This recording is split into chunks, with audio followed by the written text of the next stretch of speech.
नमस्कार दोस्तों, स्वागत है आपका फिर से एक नए वीडियो में।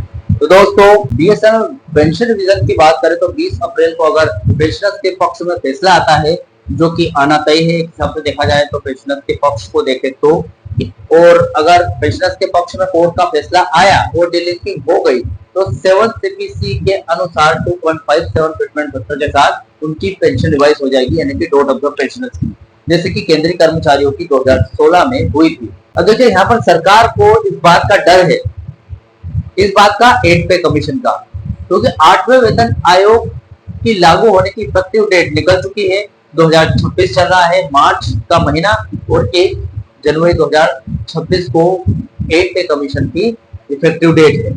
तो जिन केंद्रीय कर्मचारियों को 7 सीपीसी का लाभ मिला है, उनको 8 पे कमीशन का भी लाभ मिलेगा।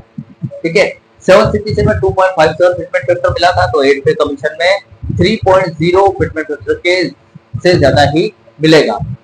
तो कर्मचारियों को क्या ये डर है कि नहीं कि पेंशन डिलिंकिंग के बाद जो dot of the pensioners 7 CPC में शामिल होने वाले हैं, उनको भी 2.57 फिटमेंट फैक्टर का लाभ मिलेगा, और इन फ्यूचर 8 पे कमीशन 3.0 फिटमेंट फैक्टर पर जो लाभ मिलने वाला है, वो भी बिल्कुल केंद्रीय कर्मचारियों को उस लाभ के लिए डॉट ऑफ द पेंशनर्स भी शामिल हो गए। इस बात का क्या सरकार को डर है कि नहीं, आज इस वीडियो में डिटेल तरीके से इस बात की जानकारी आपको दूंगा। क्या इसी के लिए जो सरकार है वो पेंशन रिवीजन को डिलिंकिंग नहीं होने दे रही है, आज इस वीडियो में डिटेल तरीके से इस बात की जानकारी आपको देने वाला हूं। तो सबसे पहले तो चैनल पर नए तो सब्सक्राइब करें। मेरा नाम है सुरेश शर्मा। जानकारी यूजफुल लगे तो लाइक करके जरूर जाना। चलिए दोस्तों, बढ़ाते हैं वीडियो को आगे।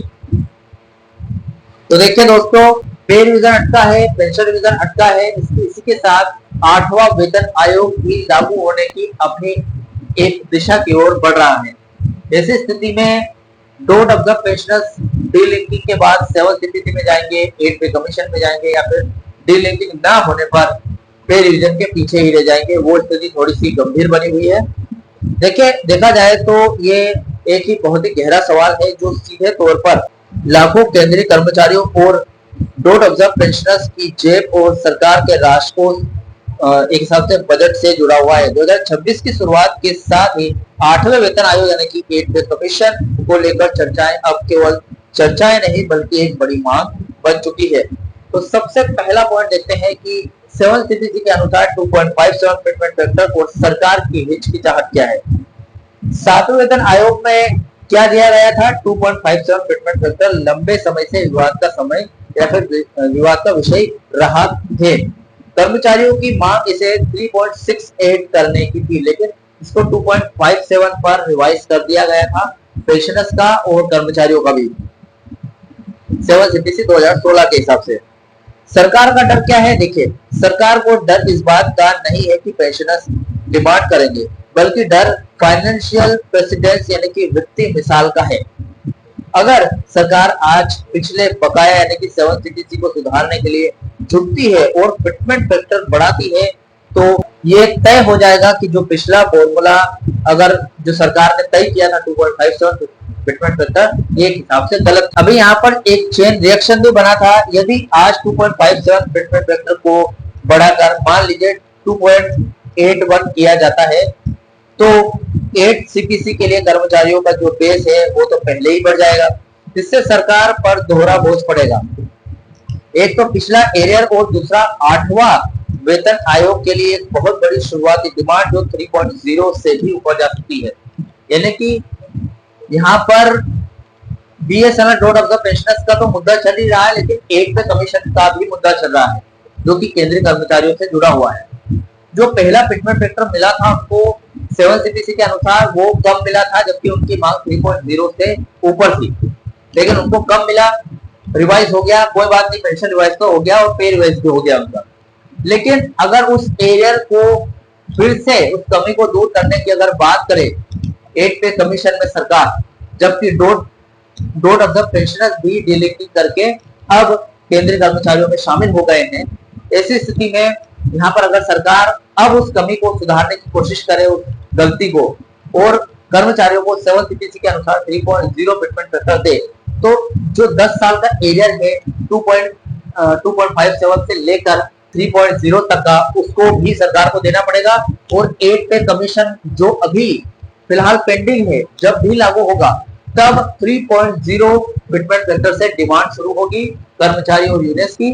जो कर्मचारी, यूनियंस और पेंशनर्स और डॉट ऑफ द पेंशन सभी को एक साथ एक जैसा फिटमेंट फैक्टर देना पड़ेगा। तो दोहरा जो देखा जाए तो दोहरा बजट का लॉस होने वाला है सरकार को।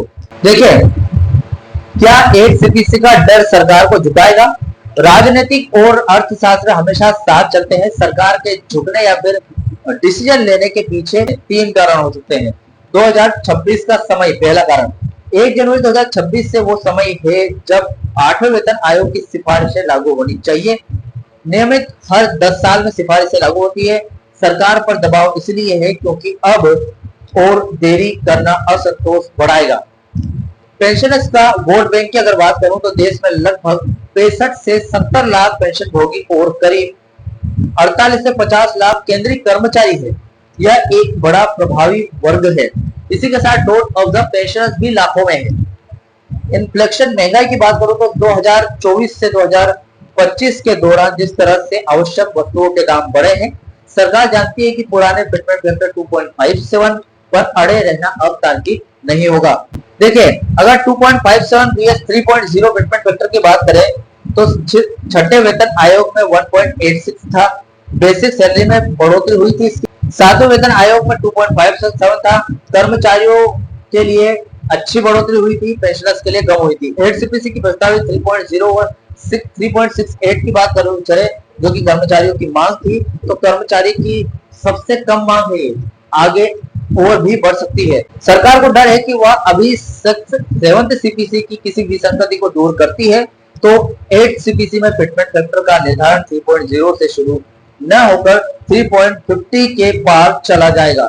इससे सरकारी खजाने पर सालाना लाखों करोड़ों का अतिरिक्त बोझ पड़ेगा।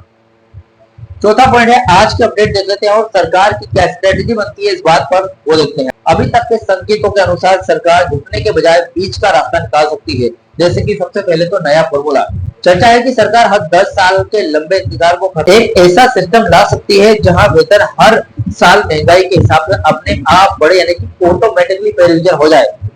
8 सीपीसी के गठन की अगर बात करूं तो 2026 शुरू हो चुका है, इसलिए सरकार जल्द ही कोई कमेटी बिठा सकती है। आयोग का गठन तो पहले हो चुका है ताकि बढ़ते आक्रोश को शांत किया जा सके। पेंशनर्स का मुद्दा यह है, यूपीएसईएस यूनिफाइड पेंशन स्कीम लाकर सरकार ने पहले ही पेंशनर्स को साधने की कोशिश की है, लेकिन फिटमेंट फैक्टर की मांग अभी भी बरकरार है। कुल मिलाकर बात यह आती है कि सरकार 8 सीपीसी के डर से झुकेगी नहीं, बल्कि फाइनेंशियल मैनेजमेंट के तहत फैसला लेगी।